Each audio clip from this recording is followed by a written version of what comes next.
As Democrats fight amongst themselves over infrastructure and the Build Back Better plan, Republicans have formed a united front with their sights set on taking back the House and Senate in 2022. Joining us now from Florida, Senator Rick Scott, chair of the National Republican Senatorial Committee. Senator, welcome back to Fox News Sunday. It's nice to be with you, Chris. You just heard my conversation with Secretary Buttigieg. What's your reaction to what he said and where the president's domestic agenda stands right now? First, if the Secretary of Transportation wanted to solve the port issue, you'd fly out to the port, you'd sit down with everybody and find out what the problem is, and then you'd go solve it. Typically, the problem is caused by some government regulation or some government red tape. When I had hurricanes in Florida, I had to make sure we didn't run out of fuel, so I was constantly on the phone with everybody involved in delivering fuel, and even though we were selling sometimes 9 times the normal average of fuel, we didn't run out because we kept solving their problem. If you look at what they're talking about with this, would name whatever the bill is, all it's going to do is cause more inflation. You look at what it's doing to poor families in this country with gas prices up 55%. Go to the grocery store, food prices are up. It's all caused by government spending. And by the way, if you look at inflation, the border, parents' involvement in schools, our military support, there is nothing that they're talking about doing. There's nothing that Democrats are talking about doing that's solving a problem that Americans care about. I mean, solve the problem for you, every family. Like mine growing up, my mom struggled to put food on the table. Inflation hurt her. Solve it. Fix it. They have no fixes in this administration. They're like commentators. Yeah, we're going to have a problem through next year. No, go solve the problem. Well, that's a real insult to compare them to commentators, Senator. Let me ask you about the infrastructure bill, though, because it's not a political game. It affects real people. And while 19 senators voted for the bipartisan infrastructure plan that passed the Senate with a healthy bipartisan majority, you opposed it. And I want to put up some of the things that would be affected in your home state of Florida. More than 3,500 miles of Florida highways are in poor condition. You voted against $13 billion to repair them. Here's White House Press Secretary Jen Psaki. This package would extend high-speed internet to every American. Are you against that? Would ensure that children aren't drinking poisoned water. Are you against that? You also voted against money in the infrastructure bill to help your home state of Florida deal with extreme weather, which you have plenty of in Florida. Why'd you oppose the infrastructure bill when 19 Republican senators supported it?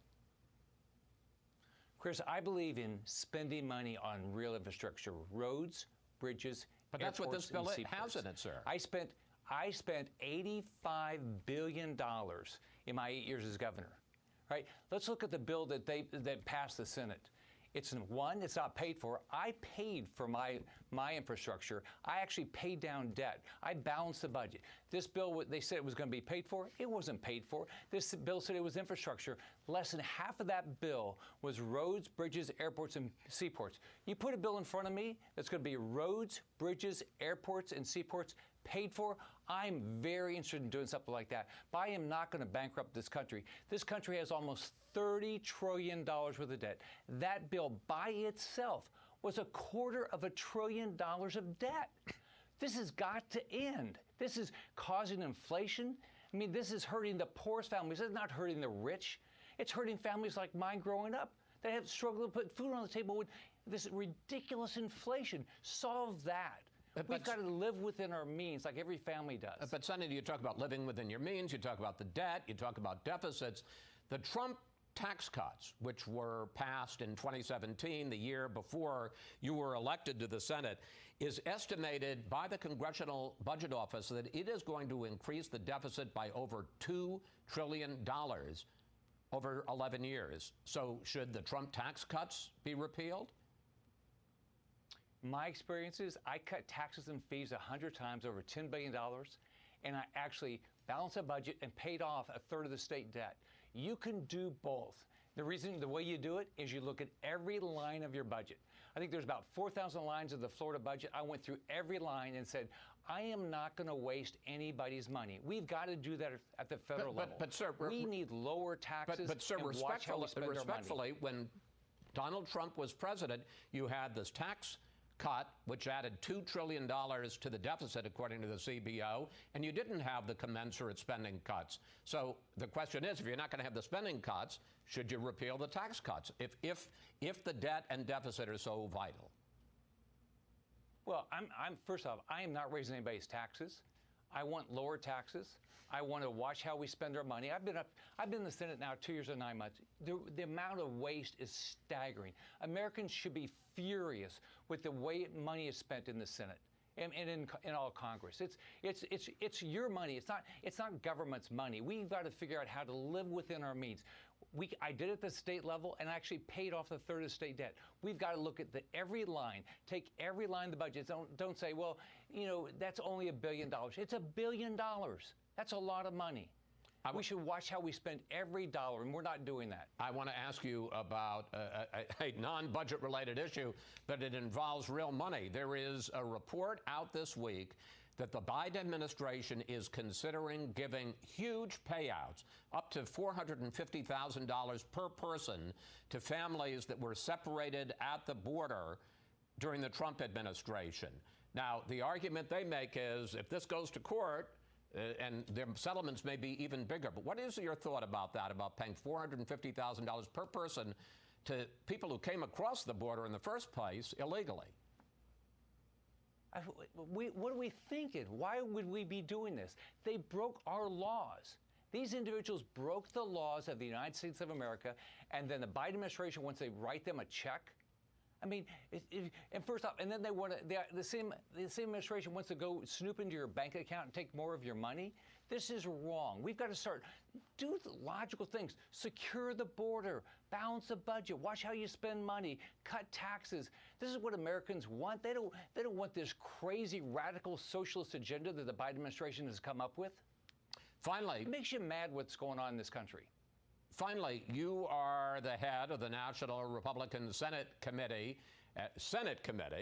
but I want to ask you about the governor's race in Virginia on Tuesday, because in a state that has trended from red to purple to now kind of blue, right at this point, Glenn Youngkin, the Republican, is in a neck-and-neck fight, according to the Fox poll. He's ahead of Democratic former Governor Terry McAuliffe. If Youngkin wins, and if he does well in the suburbs, which have been bleeding support for the Republicans, what kind of a blueprint will that set for you as you chart Senate races in the 2022 midterms? Oh, the 22 is going to be a great year for the Republican Senate. We're going to get a majority back, and part of it is exactly what's happened with Glenn Youngkin's race. I mean, suburban voters are coming back because they're saying this idea that parents shouldn't be involved in schools that the Democrats want is wrong. The fact the border is not secure is wrong. The fact that, this critical race theory that they want to teach in our schools is wrong. Parents are coming back. We're going to win the Hispanic vote, we're going to win the suburban vote, and we're going to have a majority in the U.S. Senate. And by the way, if you want to help, you can go to nrsc.org and help us raise money to get more Republican senators, because we're going to change this country. And real quickly, 30 seconds, you see Terry McAuliffe, he's campaigning as much against Donald Trump as he is against Glenn Youngkin. Now, there's some feeling that helped Gavin Newsom in the recall in California. Does the tightness of this race indicate that maybe Donald Trump is not such a strong weapon anymore for Democrats? No, clearly not. But by the way, why are people going to vote with us? They want a secure border. They want parents involved in schools. They want to fund the police. They don't want this ridiculous inflation. And they like an administration will actually show up and do something and come up with problems rather than just be simple commentators and say, oh, yeah, we have a problem, but we have no solution. Again, stop attacking the commentators, Senator Scott. But they got elected to do something else. That's true. That's true. And good for the country that we're not elected. Senator Scott, thank you. Thanks for joining us. We'll be following developments on Capitol Hill closely this week.